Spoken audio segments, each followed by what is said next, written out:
Hello, everyone, and welcome to week 13 in our course on drugs and behavior. This week, we'll actually be talking about a class of legal drugs, um, and that is dietary supplements and over-the-counter drugs. Uh, so dietary supplements and over-the-counter drugs we talked about a little bit quite a number of weeks ago in our coverage of drug regulation, because the distinction between drugs and dietary supplements is important. So we'll go into more depth this week on those topics and what exactly those drugs are, not just what the laws are regarding them. So it's a long name, but we'll be covering regulations a little bit more in depth. We'll be treading some of the old ground just to refamiliarize you with what the laws are regarding dietary supplements and over-the-counter drugs. Uh, and we'll also talk about the mechanism of action when this information is known. Now, especially when it comes to dietary supplements, some of these are natural products, and we don't even know all the ingredients. And in fact, the manufacturer is not required to list all of the ingredients. There was a legislative push to do so a few years ago, but it was actually defeated. Uh, so most of the time, for the natural products, we don't know what all is in there, which makes it obviously difficult to assess function, to assess effectiveness. More on that in a minute. Also, we'll talk about some of the positives and negatives. Now, some of the compounds, especially in over-the-counter drugs, we're already familiar with. Things like caffeine, other stimulants, other depressants. So this will be familiar ground to some degree. So we'll be focusing on what makes an over-the-counter drug over-the-counter as opposed to prescription-based. So this session in particular, we're going to be focusing on the dietary supplements. Uh, your book conveniently sort of splits down the middle on this chapter. So today we'll talk about dietary supplements. Next time we will talk about over-the-counter drugs. So we'll go over the history. Again, some of those we've already seen in our coverage of the laws on things like patent medicines. Uh, and then we'll talk about the current regulation on dietary supplements. And then we'll look at some of the famous examples. There are lots and lots. Most of them, there's no evidence they do anything. Uh, but there are some famous ones, and so we'll go over those. We'll also go over some supplements that are probably best avoided. Okay, before we get to this week's content, we'll talk about last time's discussion questions. And so last time we were talking about hallucinogens. And one of the discussion topics was hallucinogens and palliative care. So if someone has a terminal disease, often a painful terminal disease, uh, are hallucinogens something that we should perhaps prescribe or allow a patient to take?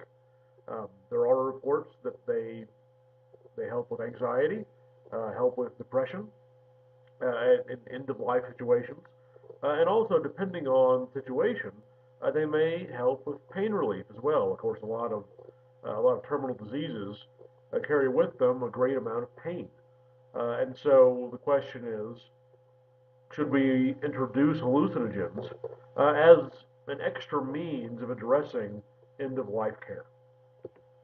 And the consensus in the discussion board was yes.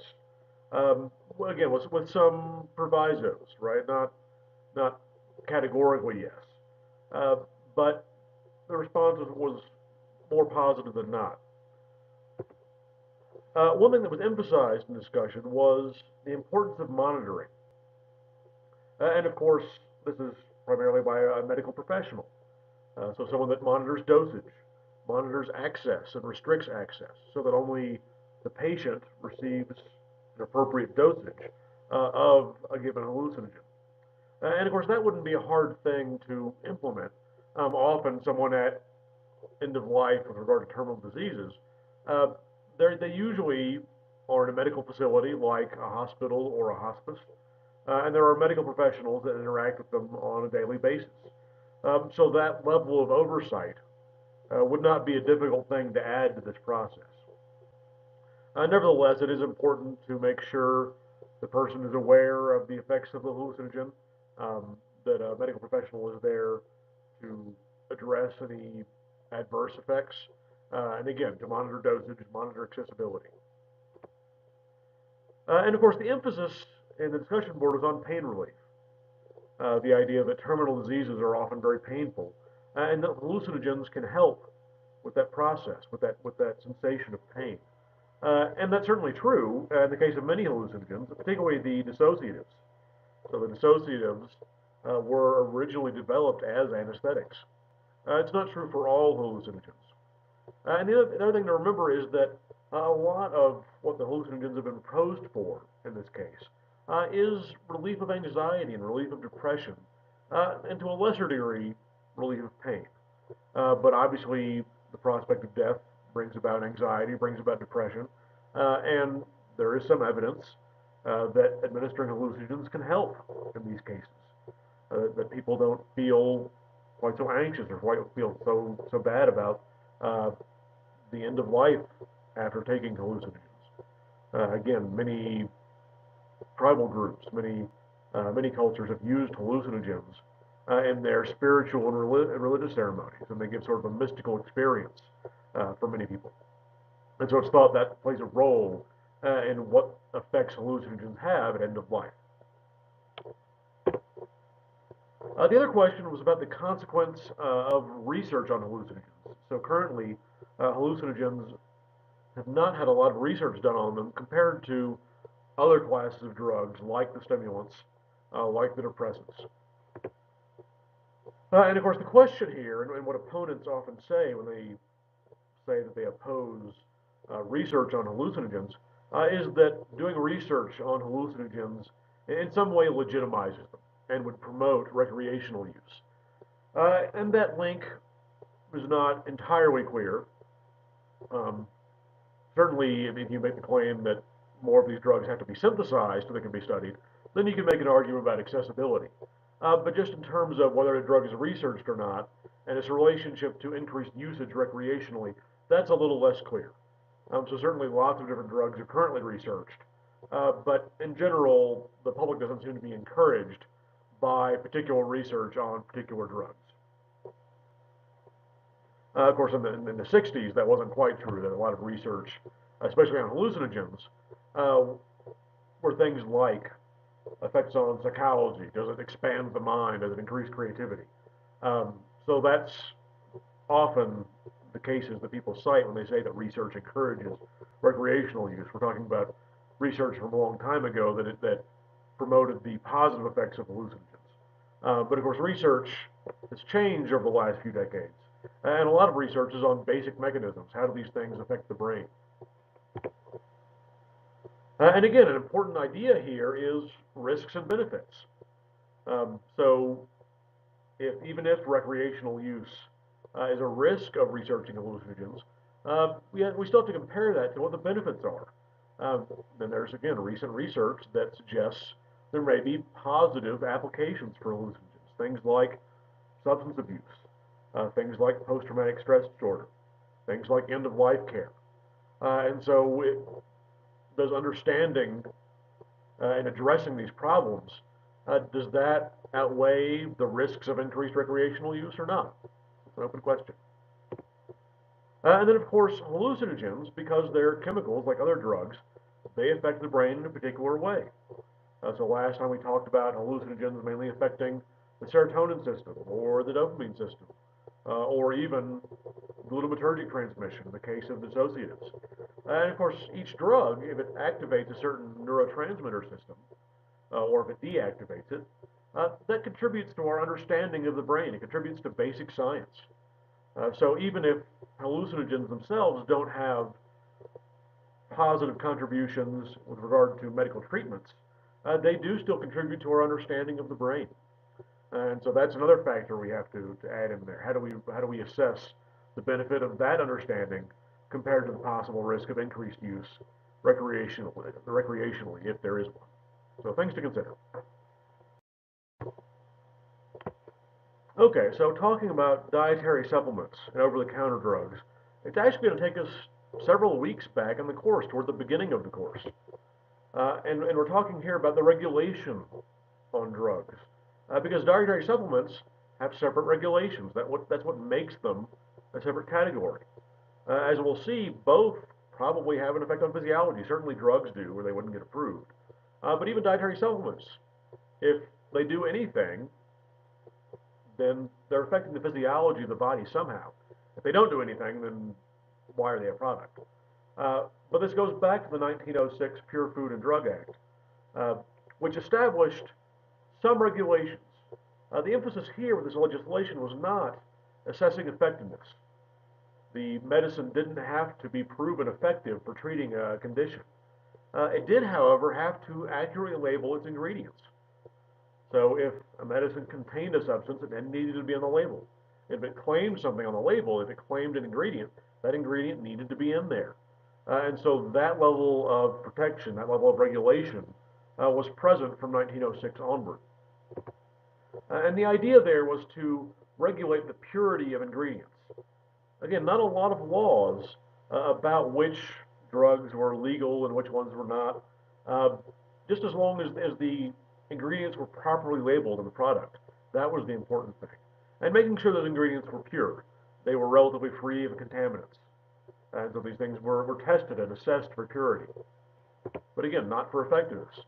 And of course, having accurate labels ensures the safety of the product, as long as you're educated on what those ingredients do. So that way, a doctor, for example, would know what the ingredients were and could project, could predict what health effects those would cause. And if the person had a condition, a health condition, they would know what ingredients to stay away from. So it's an important first step, but we've of course come farther since then, especially with regard to assessing effectiveness of drugs. But dietary supplements are a separate category from drugs. Again, presumably they should affect the body in some way, otherwise why are you taking them? But there are less, there are fewer regulations with regard to proving effectiveness. In fact, there are no restrictions, no regulations saying that a dietary supplement has to be effective in treating a condition. Uh, and they are actually prohibited from claiming that they are effective for treating or curing a disease or condition. So again, there's no need for proof of effectiveness. There's still a requirement for accurate labeling. So these claims that dietary supplements can make are and were heavily restricted. That's what makes them legally separate from drugs. Again, biologically, it seems like an odd categorization. These are all substances, these are all chemicals that get introduced to the body. So in what sense are these things really different? And certainly if the dietary supplements are affecting physiology or psychological processes, then they're really not different from drugs in a biological sense. This is a legal distinction. And of course, dietary supplements have to have some sort of disclaimer, have to say on the product or in the advertisement that this product is not intended for the treatment or cure of a condition. If they started claiming that, then that would put them in the realm of drugs. There'd be more testing and more regulation. And that was true for a long time. And then in the 90s, the FDA added a few bits of legislation. So one of them is issuing a list of allowable claims. So now, for example, if a dietary supplement says that it contains calcium, it can also say that it's good for bone health. So we know there's a link between calcium and bone health. Or if it's low in sodium or has certain oils in it, that it's good for the cardiovascular system. But that really is the limit of the claims that dietary supplements can make. They still can't say that they're for treating or curing a disease.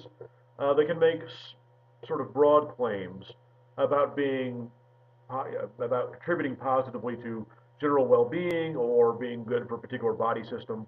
But again, not any claims about effectiveness in treating conditions or diseases. And then later on in the mid-90s, in 1994, there's the Dietary Supplement Health and Education Act, which is also known more briefly as the DSHEA. So what did this do? So first, it expanded the definition of what dietary supplements are. So before, they were just things like vitamins and minerals, and now they include oils, other compounds. So it really significantly expanded what was considered a dietary supplement. perhaps more importantly, there was a shift in what we call the burden of proof. So with regard to safety, before the DSHEA, it was incumbent upon the FDA to prove that a product was unsafe. That is, the manufacturer could put out a product, and if the FDA studied it and proved it was unsafe, then that product was pulled. The DSHEA shifted that burden of proof, so now it's upon the manufacturer to prove, to give evidence that the product is safe, but there's no significant risk of taking the product. And so that might sound like a minor distinction, but it is important because the FDA has an enormous number of products that it has to deal with. We'll get more into this next time. And that puts some of the burden on the manufacturer. However, this legislation also relaxed the standards for effectiveness. So really, there just needs to be evidence the claim could be true. So if there are conflicting studies on whether a supplement works or not, that's enough to claim that a supplement can help with a certain physiological system in the body. So it's, as long as there's some evidence that it works, that's good enough. Also, this is later on, but as sort of an offshoot of the DSHEA, that there are oversights now in place for the manufacturing processes. Now, these are dictated by the manufacturer, by the producer of the product, but the FDA does spot check to make sure that the procedures the manufacturer has said they're going to adhere to are actually adhered to. So the FDA still has that oversight, even though the procedures aren't dictated by the FDA, they're dictated by the manufacturer. Also, this was approximately 10 years ago, the FDA created a mechanism to report adverse events.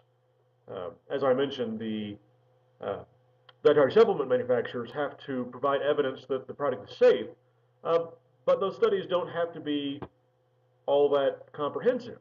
And of course, even if you perform a comprehensive study for the safety of a product, that's not definitive proof that it is safe. We've all seen commercials for class action lawsuits that sometimes it takes a really large sample to demonstrate what some of the adverse effects are.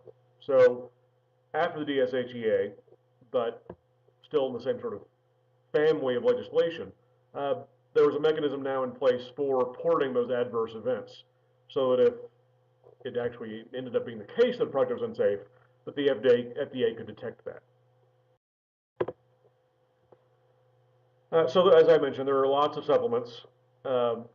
Most of them are harmless. Some of them may be effective. There are some you probably shouldn't take. And so this is a condensed list from your book. There's, for example, aconite, which is used traditionally in both Asian and European medicine. But it's not safe. It is actually toxic. Whether or not it provides the benefits that it's supposed to, it seems like the downsides outweigh the positives on that one. Bitter orange and country mallow, for example, both basically contain ephedrine-related compounds. And as we'll see, ephedrine has some negative health consequences as well, particularly for the cardiovascular system. It's been implicated for cardiovascular problems, for stroke in particular. So those supplements are probably best avoided as well. Most of these also don't have a demonstrated benefit, or at least not one that is better than available over-the-counter drugs. Colloidal silver. Silver traditionally is thought to combat infection, but there's actually no evidence that it does so. And it has a lot of negative effects as well, particularly for the kidneys. Then you have metals like germanium. And germanium is an element. It's not a biological product. It doesn't come from a plant. It's just an element.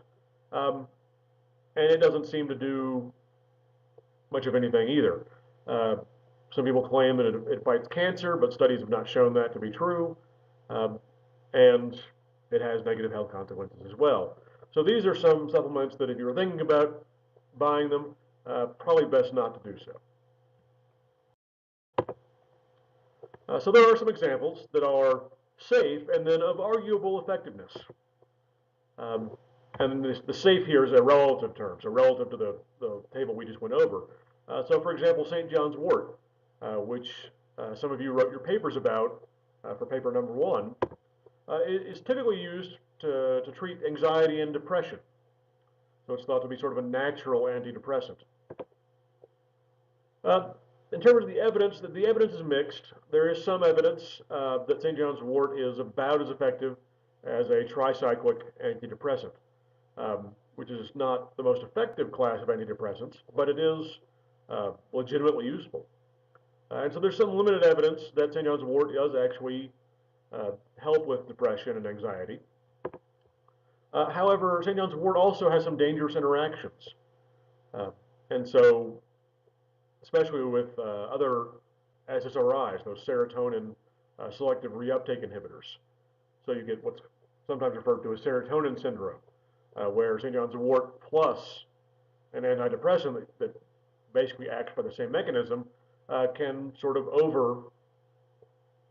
be overly effective, can do too much. And of course, serotonin does things more than just regulate mood. It also regulates things like body temperature, and it's important in sleep cycles. So you can have too much of a good thing. So St. John's wort should not be combined with other antidepressants. There's also ginkgo biloba, which is famous for coming from East Asian medicine. Several of these compounds hail from East Asia, and there's been, over the last few decades, an increase in interest in alternative medicine, particularly East Asian medicine. Now, for ginkgo biloba, again, it's traditionally used in East Asian medicine, and it has been demonstrated to have effects on clotting. It is basically a blood thinner. Now, the question is whether it helps with memory. And that's usually the claim with ginkgo biloba, is that taking it will improve memory. And studies have shown limited evidence. It's very, very small effects, if any, for ginkgo biloba, even in those with Alzheimer's disease, for example.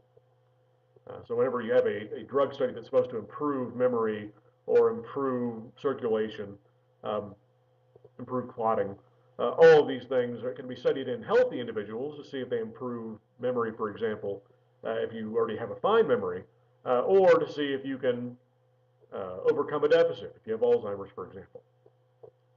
There's really, again, very limited evidence that it affects memory, even though it does affect clotting. And because it affects clotting, it should not be taken with things like aspirin. Again, we have a drug interaction where we have multiple medicines, even if one is a supplement, that basically do the same thing physiologically.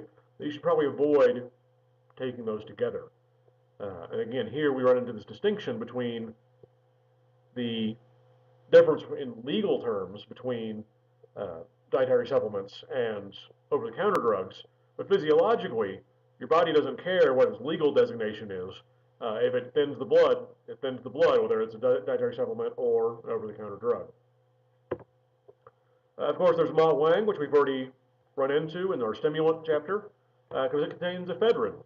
And as I mentioned, ephedrine has been shown to have a cardiovascular effect and increase the risk of stroke, so it's no longer available. It hasn't been for about 10 years. Now, lots of medications that depended on stimulants use things like caffeine instead of ephedrine because caffeine is safer. It's also true for weight loss supplements. A lot of weight loss supplements in the 90s and early 2000s had ephedrine, but it was discovered to be unsafe, and so now they typically have caffeine. Some other examples, these aren't really gone into any depth in your book. Ginseng, which is another East Asian traditional medicine plant. So there's limited evidence that ginseng helps with memory either, just like ginkgo biloba. However, this brings up an important point because it's hard to study long-term effects for things like dietary supplements and herbal medicines. Why? Well, because it's a long-term study, so you can't isolate someone and keep them from going about their daily lives. And people who are interested in taking herbal supplements usually take more than one. And so it's very difficult to isolate just the effects of ginseng, for example, because people tend to take, if they take any, tend to take more than one of them. And so that's really one of the things that makes it difficult also because people that take dietary supplements, herbal supplements, tend to be more health conscious, even though the supplements themselves may not improve health. The fact that the person is interested in their health usually means they're doing other things to take care of themselves. And so it's hard to, again, isolate the effects of the supplement when the person is doing other things that might account for effects on memory or other health outcomes. And finally, we have melatonin, which many of you may have heard of. So melatonin is actually a neurotransmitter. So it's a specific molecule. It's in the serotonin family. And it's only released by what's called the pineal gland, which is part of your brain. It's only released at night. And so it seems to have something to do with your day-night cycle, your biological clock, so to speak. And so it has been shown to be effective as a sleep aid, but mostly, for example, if you switch time zones, it's good for jet lag. It can help you fall asleep earlier than you otherwise would. But it's not good for chronic insomnia, for example. It only seems to be effective in the short term. There have been claims raised about the effects of melatonin on fertility and on preventing the effects of aging. There's really not any evidence for either of those, partially because we just haven't studied it much, but also because, for example, melatonin does increase fertility in certain animals, but those animals are seasonal breeders, so humans are not. Um, and so obviously, human females have a monthly menstrual cycle. It's not seasonal. They don't have estrus like sheep, for example, do. And so the reproductive system is on a different schedule, so to speak. And so melatonin doesn't seem to affect the reproductive system in what is considered a normal dose. And in fact, in higher doses, it may actually suppress the reproductive system. As for aging, it's thought that melatonin may have some antioxidant properties, but again, it just hasn't been studied enough to demonstrate effectiveness. There are medications. This one is marketed under the name Rosarim. So it is not melatonin itself. It is a melatonin mimic. So it's a melatonin agonist. And again, this is for things like jet lag or short-term insomnia.